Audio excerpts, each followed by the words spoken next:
है। ऊपर से कहा, और नंद जी जहाँ डेरा पड़ा था गांव के बाहर अमराई में, उन्होंने अपने बैलगाड़ी और रखे थे, साथ वाले थे।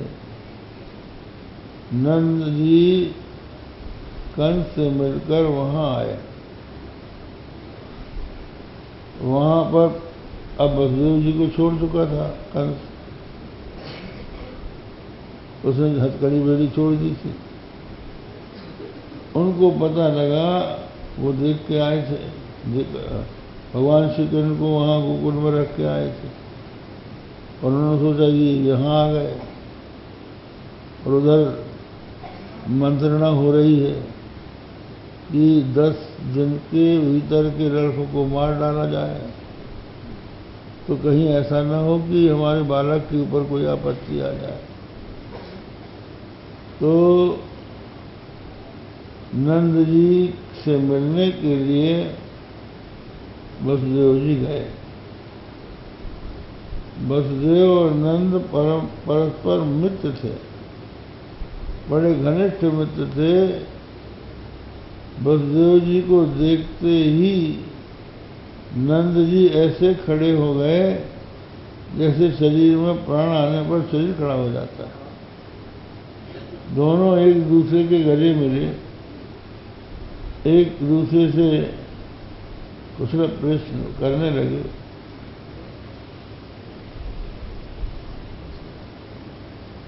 अब वसुदेव जी ने नंद जी से प्रश्न किया, कच्चित प्रसव्यम निरुजम भूर्यम तृण विरुधम। नंद जी, जहाँ आप रहते हैं वहाँ पर जो गायों के चरने का घास है वो रोग रहित है ना, और वहाँ पर जल की प्रचुरता भी है ना। तो उनका अभिप्राय घास से नहीं था, उनका ये था कि घास यदि निरोग होगी, घास यदि निरोग होगा तो उसको चरने वाली गाय का दूध निरोग होगा, और वो दूध मेरा बेटा पिएगा तो वो निरोग रहेगा। तो उन्हें तो भगवान श्री कृष्ण के संबंध में ही जानना था, लेकिन अब वो कह नहीं सकते थे क्योंकि छिपाकर आए थे। फिर बोले कि मित्र,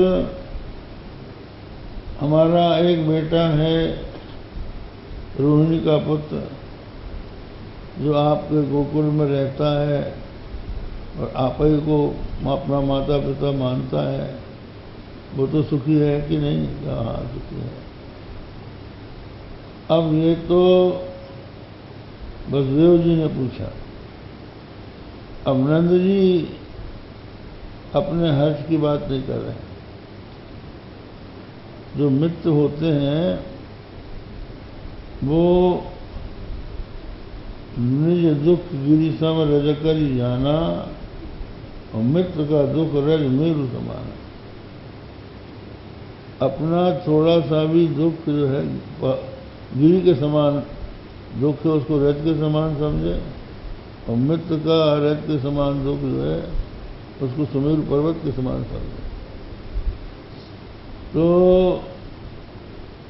वसुदेव जी से उन्होंने कहा कि वसुदेव जी, अपने सौभाग्य की बात नहीं कही,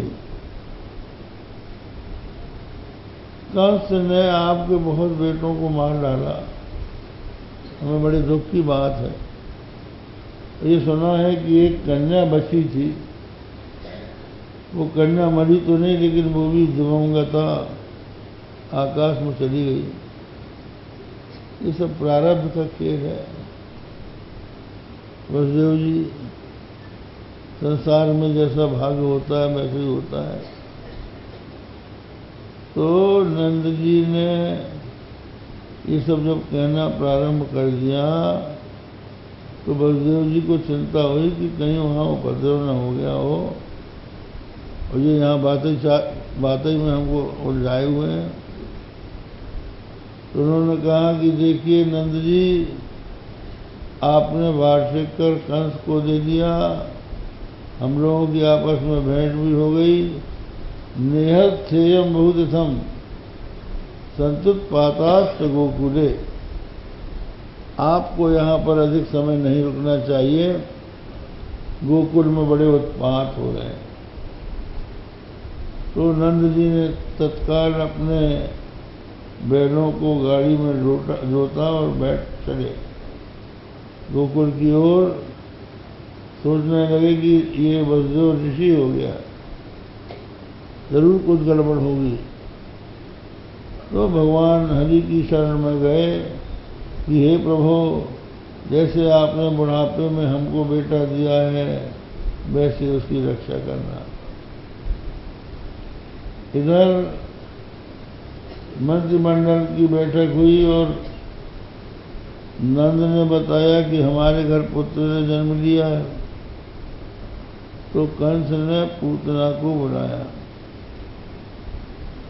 और बड़े आदर से अपने पास बैठा लिया।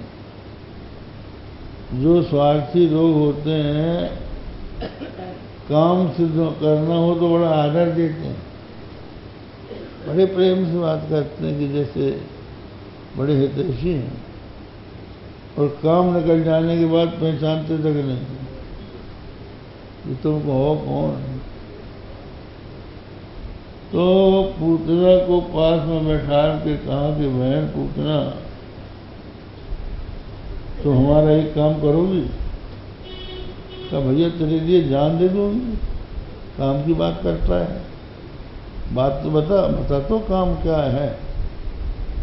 का काम और कुछ नहीं है, छोटा सा है। अभी नंद आया था, उसने कहा कि मेरे घर में पुत्र हुआ है, तो मुझे संदेह है कि कहीं वही मेरा मारने वाला ना हो। तो कहा मैं अभी उसको मार के आती हूँ। तो पहले उसका प्रोग्राम दूसरा था। पूतना जो थी, एक सिरे से जो गोकुल के बच्चे हैं उनको मारते मारते नंद भवन में जाना चाहती थी। लेकिन जब इसने ये सुना कि नंद के घर में पुत्र हुआ है, तो सोचा कि पहले उसी को देख लो। तो वहाँ जाऊं कैसे? तो पूतना का एक नाम है बकी। बकी जो है बगुले को कहते हैं, और बकी जो है बगुला की स्त्री। तो ये बकी जो है, बगलों का काम क्या है? वो हृदय से तो दुष्ट होते हैं, किंतु ऊपर से साधु बनते हैं। भगवान रामचंद्र जी पंपा सरोवर के निकट से जब निकले, तो वहाँ उन्होंने एक बगले को देखा, बड़ा ध्यान लगाए बैठा था और धीरे धीरे चलता था। तो लक्ष्मण जी से बोले, पश्च लक्ष्मण पंपायाम बक परम धार्मिक मंदम मंदम पदम धत्ते जीवानाम वध संकया। अरे लक्ष्मण जरा देख कि कितना धार्मिक है बाप। जीव हमारे पैर से दब के मर न जाए, ये बड़े आराम से पैर रखता है, बड़ा अहिंसक है ये।